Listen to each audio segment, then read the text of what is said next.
Assalamualaikum warahmatullahi wabarakatuh. Perkenalkan, saya Yogi Saputra, mahasiswa Sistem Informasi kelas B, mata kuliah Unisi dan Budaya Melayu. Baiklah, di sini saya akan menjelaskan hasil presentasi saya yang berjudul karya ilmiah Sejarah Islam Riau. Sejarah singkat Riau. Imperium Melayu Riau adalah penyambung warisan Sriwijaya. Kedatangan Sriwijaya yang mula-mula sejak tahun 1517 sampai dengan 683 di bawah kekuasaan Melayu, dengan meliputi daerah Sumatera Tengah dan Sumatera Selatan. Sriwijaya Selendara Baru bermula dari penghabisan abad ke-7 dan berakhir pada penghujung abad ke-12. Permusyawaratan Iskandar Syah dikenal sebagai gelar Sri Tribuana Maharaja III Dunia. Seseorang pangeran keturunan raja besar, ia sangat berpandangan luas, cerdik, cendekia, mempunyai gagasan untuk menyatukan Nusantara, dan akhirnya beliaulah yang membukakan jalan bagi perkembangan Islam di seluruh Nusantara. Raja-raja dari Sriwijaya dan Selandera. Menurut sejarah Melayu III, bersaudara dari Bukit Siguntang menjadi raja di Minangkabau, Tanjung Pua, Kalimantan Barat, dan yang ketiga memerintah di Palembang. Yang menjadi raja di Palembang adalah Sang Nila Utama. Sang Nila Utama inilah yang menjadi raja di Bintan dan kemudian di Singapura. Dalam hikayat Hang Tuah yang terkenal ada disebutan raja di Keindraan bernama Sang Pertala Dewa. Ada pula tersebut seorang raja, istri Baginda hamil, dan beranak seorang perempuan yang bernama Putri Kemala Ratna Palinggam. Setelah dikisahkan sebuah pulau bernama Buram Dewa. Islam masuk ke Riau. Sebelum masuknya agama Islam ke Riau, tidak ada seorang pun penduduk Riau yang memegang agama Tauhid. Agama penduduk asli adalah animisme, yang percaya ruh nenek moyang dan para leluhur. Kemudian menyusul pada sebagian penduduk mereka bernama Buddha dan sesekali berkembang menjadi Hindu dan Buddha. Dalam kesempatan ini, agar lebih jelas pembahasan masuk Islam ke Riau dibatasi kepada beberapa daerah, yaitu Kuntu Kampar, Rokan Hilir, Teluk Kuantan, Indragiri, dan Tapung. Menurut sejarah Riau, Kampar adalah daerah utama di Riau, daratan yang berhubung dengan orang-orang Islam.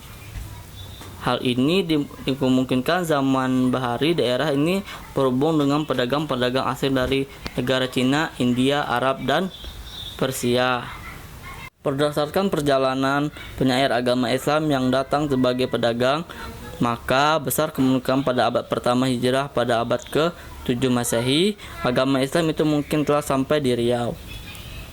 Sebagaimana juga disimpulkan oleh seminar masuknya Islam ke Nusantara Aceh tahun 1980.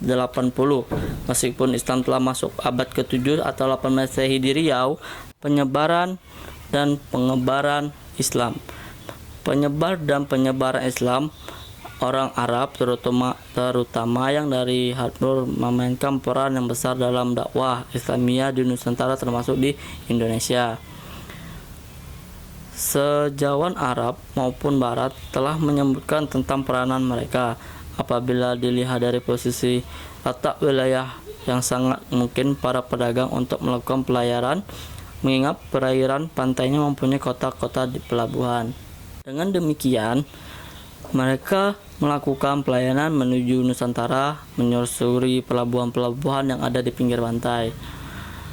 Hijrahnya mereka dari Hadramut ke tempat yang jaraknya ribuan mil melalui laut dan tidak ditemukannya tempat merupakan perjuangan hidup. Selanjutnya, dikatakan pula bahwa pada masa dinasti Umayyah yang berkuasa, maka tidak ada kurang dari 17 duta muslim muncul di istana Cina. Kemudian pada masa dinasti Abriyah dikirim 18 juta muslim ke Cina. Akibat dari kunjungan tersebut, maka berkembanglah koloni Tasih di Konfu pada pengaruh abad ke-7 Masehi.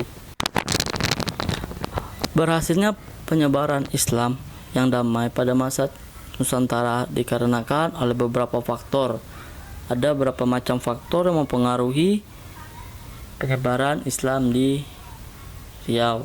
Faktor pertama, faktor perdagangan merupakan faktor yang penting dalam perkembangan Islam, di mana semenjak sebelum Islam, bahasa Arab telah memonopoli kegiatan pelayanan. Hal ini menyebabkan Islam terbawa oleh pedagang Arab kemana saja mereka berdagang. Ketika bangsa Arab menerima agama Islam, maka pedagang-pedagang Arab tetap menyebarkan dan mengembangkan Islam di tempat mereka berdagang. Oleh karena itu, masyarakat atau negeri yang pertama menerima Islam adalah masyarakat yang hidup di daerah pelabuhan. Pelabuhan merupakan tempat berlabuhnya kapal-kapal yang digunakan para pedagang di mana saja asalnya untuk mengisi berbagai pelayaran berikutnya. Faktor kedua, faktor perkawinan. Faktor perkawinan dimaksud adalah perkawinan yang terjadi antara para pedagang Arab yang juga sebagai pendakwah Islam dengan perempuan tempatan. Hal ini bukan tidak mungkin terjadi karena para pedagang yang memiliki harta yang banyak melakukan hubungan keakraban dengan penguasa setempat. Cara melakukan perkawinan dengan keluarga sehingga terjadi hubungan kekeluargaan yang harmonis. Pedagang mendapatkan tempat di hati masyarakat sehingga mereka lambat laun dapat menguasai wilayah setempat dengan tidak melakukan kekerasan. Faktor yang ketiga, faktor dakwah. Islam disebarkan melalui dakwah yang telah diawali oleh Nabi kita Muhammad SAW, lalu diikuti oleh para sahabat, ulama, tokoh masyarakat, dan seterusnya, sehingga Islam dikenali oleh sebagai bangsa dan masa.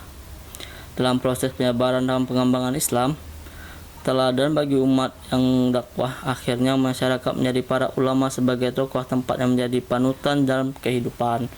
Kesimpulannya adalah perkembangan dan penyebaran agama Islam di Riau dimulai dengan perkembangan secara sedikit-sedikit melalui perdagangan, rasa ingin tahu masyarakat Riau sendiri pada umumnya. Mungkin itu saja yang dapat saya sampaikan. Kurang dan lebih saya mohon maaf. Wabillahi taufiq wal hidayah. Wassalamualaikum warahmatullahi wabarakatuh.